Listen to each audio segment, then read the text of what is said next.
बिस्मिल्लाहिर्रहमानिर्रहीम। मैथ्स में डीजी सैयद इमरान ख़ान के साथ आज हम मीन प्रोपोर्शन के बारे में पढ़ेंगे। तो मीन प्रोपोर्शन में हमारे पास तीन क्वांटिटीज़ होंगे, ए, बी और सी। और अगर ए बी सी को मैं A ratio B proportion B ratio C के शक्ल में अगर लिखूँगा तो इसमें जो बी होगा ये मीन प्रोपोर्शन होगा। तो इसकी जो डिफिनेशन है वो कुछ यूँ है कि if A B and C are related as, तीन क्वांटिटीज है ए बी और सी, और इसको अगर यूँ रिलेट किया जाए कि A ratio B proportion B ratio C, यानी बी को मैंने दो दफ़ा लिखा है और दोनों टू टाइम्स जो मैंने इसको लिखा है दोनों को मैंने सेंटर में रिप्रेजेंट किया है, यानी प्रोपोर्शन के लेफ्ट साइड पे और राइट साइड पे, यानी मीन में इसको मैंने लिखा है। तो इस बी को मीन प्रोपोर्शन है, that is B is called the mean proportion. So if A B and C are related as, तीन क्वांटिटीज़ है ए बी सी, और इसको अगर मैंने यू रिलेट किया है कि A ratio B proportion B ratio C, then B is called mean proportional. तो बी को फिर मीन प्रोपोर्शनल कहते हैं। इस पे क्वेश्चन करते हैं, बल्कि दो क्वेश्चन मैंने यहाँ पे लिखे हैं ताकि आपको समझ आ जाए कि मीन प्रोपोर्शनल है क्या चीज़। तो find the mean proportional of 9p raise to the power 6 q raise to the power 4 and r raise to the power 8। आपके पास दो टर्म्स गिवन है, एक ये है और एक ये है। इसका हमने मीन प्रोपोर्शनल फाइंड करना होगा। तो सोल्यूशन में सबसे पहले आपने ये लिखना है कि लेट वो अननोन जो मीन प्रोपोर्शनल है वो कम से कम ये जो यहाँ पे जो मैंने पी क्यू और आर लिखे है वो कम से कम इसमें से ना हो, इसको कोई और नाम दे। तो फ़र्ज़ करें मैं इसको एक्स का नाम देता हूँ कि let X be the mean proportional, कि वो मीन प्रोपोर्शनल क्या है, वो एक्स है। तो अब देखते हैं कि इसको मैंने अब कैसे लिखना होगा। क्योंकि बी मीन प्रोपोर्शनल है तो बी को मैंने मतलब मीन में रखा है और ए और सी को एक्सट्रीम में रखा है, तो ये दोनों एक्सट्रीम में आएंगे और एक्स जो है वो मीन में आएगा। तो 9p raise to the power 6 q raise to the power 4 ratio, फिर एक्स आएगा, फिर प्रोपोर्शन के बाद दोबारा एक्स आएगा और रेशो आखिर में R raise to the power 8 आएगा। So product of mean is equal to product of extreme, यानी मीन का प्रोडक्ट और एक्सट्रीम का जो प्रोडक्ट है ये बराबर होगा। So x multiply by x will be equal to 9p raise to the power 6 q raise to the power 4 multiply by r raise to the power 8। x और x को multiply करें तो x स्क्वायर आता है और इन दोनों को multiply करें तो 9p raise to the power 6 q raise to the power 4 r raise to the power 8।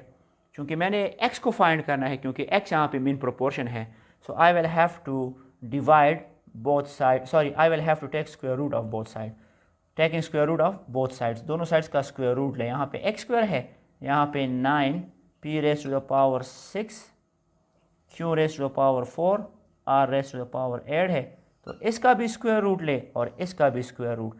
यहाँ पे जब आप स्क्वायर रूट लेंगे तो इसके साथ आपने प्लस माइनस लिखना होगा, ठीक है, क्योंकि ये दो मल्टीप्लिकेशन जो दो सेम नंबर होंगे वो दोनों प्लस भी हो सकते हैं माइनस भी हो सकते हैं, तो इसलिए हम स्क्वायर रूट के साथ यहाँ पे प्लस माइनस लेते हैं। Cancel square with square root, so x is equal to plus minus, और यहाँ पे ये जो अंडर रूट है असल में 3 3 9 बनता है और p raise to the power 6 है, तो इसको अगर मैं p क्यूब लिखूँ, q को अगर मैं स्क्वायर लिखूँ क्योंकि 2 2 4, और r को अगर मैं 4 लिखूँ तो 2 4 8, और ये मैं इस तरह से रिप्रेजेंट करूँ whole square whole under the root. इस बात की आपको शायद समझ आ जाए कि 3 3 9 p raise to the power 3 2 6, चूँकि अब ये इसके साथ मल्टीप्लाई होगा। ऑलरेडी एक वीडियो में ये मैं एक्सप्लेन कर चुका हूँ कि जब ब्रैकेट के बाहर ऊपर स्क्वायर आ जाए तो वो ब्रैकेट के अंदर जो टर्म्स है उसके ऊपर जो ये पावर्स है, इस पावर के साथ ये पावर मल्टीप्लाई होगा। सो 3 2 6 2 2 4 4 2 8। अब यहाँ पे इस स्क्वायर को मैं स्क्वायर रूट के साथ कैंसिल करूँगा, so x is equal to plus minus square on root cancel हो चुके हैं, यहाँ पे 3p cube q square r raise to the power 4 जो है ये इसका आंसर है। So the mean proportion is plus minus 3p cube Q square r raise to the power 4। तो ये वो मीन प्रोपोर्शन है। अच्छा, एक और टर्म यहाँ पे हमारे पास एक क्वेश्चन है कि find mean proportional between 20 and 45। तो इसका सोल्यूशन कुछ यूँ होगा कि let x be the mean proportional. ठीक है, तो जब x मीन प्रोपोर्शनल होगा तो मैंने 20 के बाद वही x लिखना होगा, 20 रेशो x प्रोपोर्शन, और x को मैंने दोबारा लिखना होगा रेशो 45। ठीक है।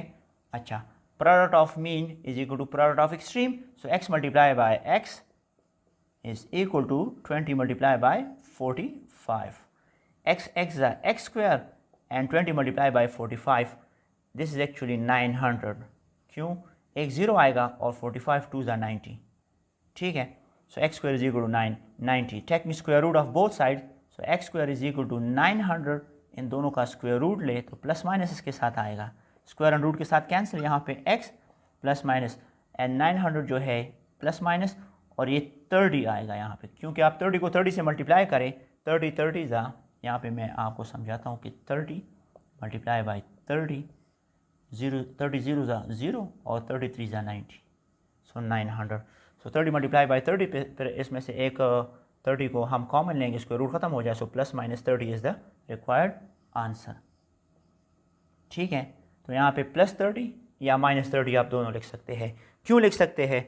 इसलिए लिख सकते हैं कि फिर फ़र्ज़ कर यहाँ पे मैं प्लस 30 लेता हूँ तो 20 डिवाइड बाई 30 से 2/3 आएगा, और यहाँ पे अगर मैं 30/45 को सिंप्लीफाई करूँ तो वही 2/3 इससे भी आएगा, और अगर मैं -30 यहाँ पे रिप्रेजेंट करूँगा तो यहाँ पे भी -30 आएगा। तो इस लेफ्ट हैंड साइड का राइट हैंड साइड का आंसर सेम आएगा, या मीन्स टू से कि इस रेशो का आंसर और इस रेशो का आंसर सेम आएगा, जिस तरह मैंने समझाया था। 20 डिवाइड बाई 30 इसका आंसर आएगा 2/3, और 30 डिवाइड बाई 45 इसको आप सिंप्लीफाई करें, इससे भी 2/3 आएगा। सो जो प्रोपोर्शन होते हैं वो एक्वलेंसी ऑफ टू रेशोज़ या दो रेशोज़ की एक्वलेंट को कहते हैं। तो इस रेशो का आंसर और इस रेशो का आंसर सेम आएगा। So mean proportion is plus minus 30 in this case. So I hope कि आप लोगों ने मीन प्रोपोर्शन को सीखा होगा। अगले वीडियो में किसी एक नए टॉपिक के साथ फिर मिलेंगे, तब तक के लिए अल्लाह हाफिज़।